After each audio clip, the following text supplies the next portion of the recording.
everybody! Erica here, and welcome back to another week in the STEAM Lab! Whenever you're learning new things, experimenting, inventing, or anything else one might do in a lab, you need to make sure you have faith. Faith is trusting in what you can't see because of what you can see. And you also have to have something to work with. Today, I asked a few people to let me borrow their glasses for the day. Cheers! Just kidding, eyeglasses, not water glasses. I see you. Okay, these are reading glasses. They're supposed to help you see things better close up. Let's see. Oh, wow. Yep, they really work. I see things a lot more clearly. It's like focused, blurry. Focus, blurry. But look what happens when I put on these glasses. They're for someone who is really farsighted. Wow! I can't see anything. I can't see anything. It's like blurry. Focus. Blurry. Focused. Isn't that wild? There are a lot of different kinds of glasses. And the reason is because there are a lot of different kinds of people. Not everyone sees the same way. And today's story is about when a guy named Paul met some people who saw things a little bit differently than he did. Go see for yourself. You see what I did there? Okay. Meanwhile, I've got some more glasses to try on. Whoa. These are X-ray glasses. I can see my bones! Just kidding. Seriously though, when did I get that freckle? The Bible. It's 66 books of history, stories, letters, and poetry that fit together to form God's one big story. The epic adventure of how He created us and loves us so much that He made a way to rescue us. As we travel through the Bible, from Genesis to Revelation, we discover people who met God and found their lives changed forever. Now, for an amazing story, inspired by the book of Acts, chapter 17, verses 16 through 34. Wherever Paul went, he boldly preached the good news of Jesus. This Jesus I'm telling you about is the Messiah. Many Jews and Greeks believed in Jesus, but in nearly every town, a group of Jews would gather to oppose Paul. He and his companions were forced out of Thessalonica, and then later that same group of Jews followed to run Paul out of Berea. Eventually, the believers helped Paul escape to the coast, where he could travel by boat to Athens. Tell Silas and Timothy to join me as soon as they can. Once Paul reached Athens, he walked the streets of the ancient city, disturbed by what he saw. Carved and molded statues everywhere. Statues of their gods. The people really believe false gods can help them. In fact, the Athenians believed in around 30,000 false gods. Yeah, they believed these gods were in charge of everything from sports to sleep to doors and cleanliness. A god of grapes. Okay. While Paul waited for his friends, he visited the Jewish synagogue to tell Jews and Greeks alike about Jesus. And in the marketplace, he spoke to anybody who would listen. You have to hear about Jesus.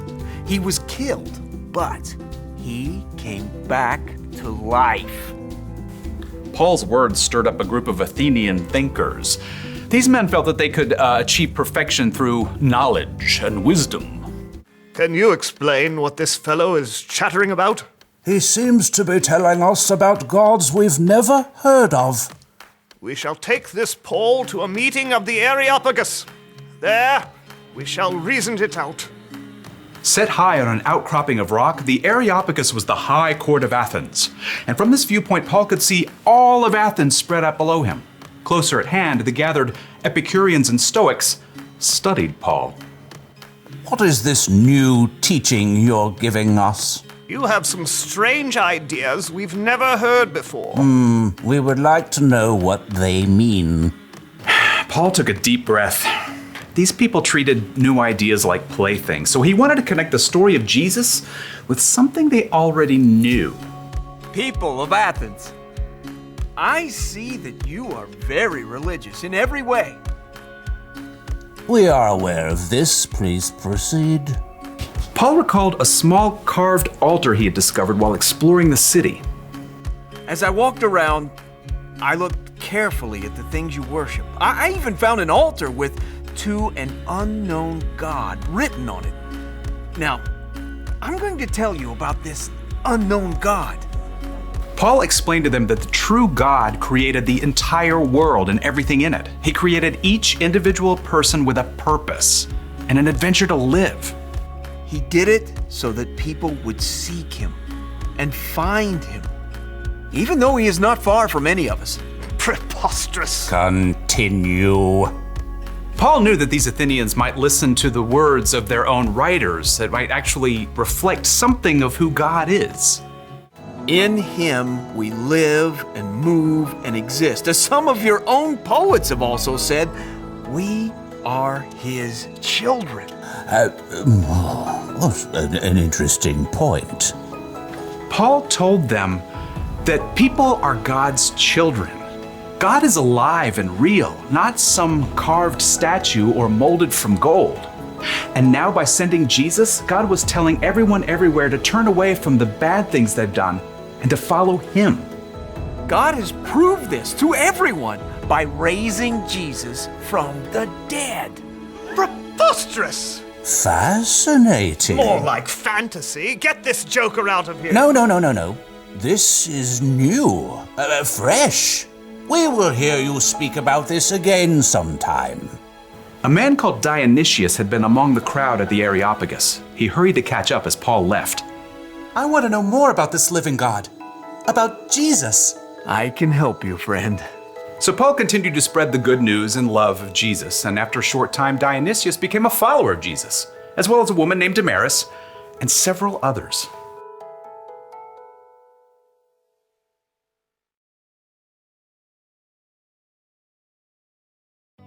I know it's a banana, but it just looks like a blurry yellow blob. Whoa! It's hard to focus when you can't see clearly, but I think it's important to try and see things from another person's point of view, like Paul and the people in Athens.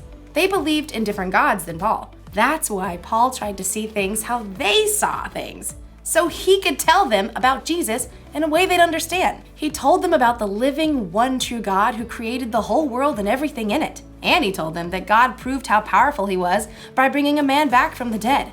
That man was God's son, Jesus. Many of the people from Athens had never heard of anything like that before. Some thought Paul was kind of crazy, but others wanted to hear more.